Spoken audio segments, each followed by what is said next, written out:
Pathian in mal som na tam tak min pe a pathian mal som na min pe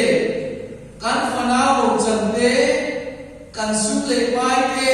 kan ei zon na kan thiam na te mo khang zong kan boi pui tu ka chu kan boi pui wang chuan anong bol na pa kan ti nge ni kan ti lo fo thi na ni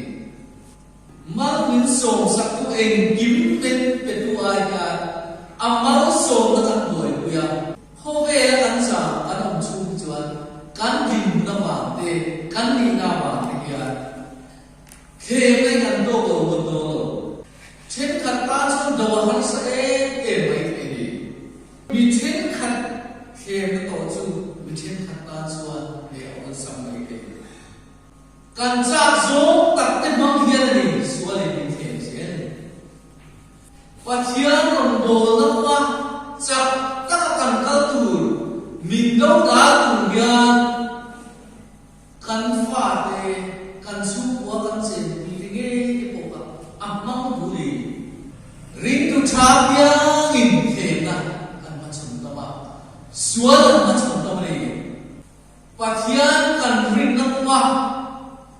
theyang to ka pha kam to ka ti kam se na pathian mo la pathian chi bai bu ka pathian du da na nu ho ya ke ma ano ma bi ka ni khe na lo ma chum tam bi ka ni mi dam tak khe du ka kan na san ni chu tlan su na ko kan zong bai lo chi ni sual asanin kan doa pathian tu asanin kan bu ya adik so lo ni atluan ki lo ni misin taka e mani zo na sual kan lo be kan lo do be ya kan in sum the ta hi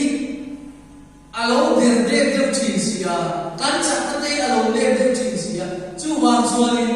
suali kan de lo chin ni min sual le tu sual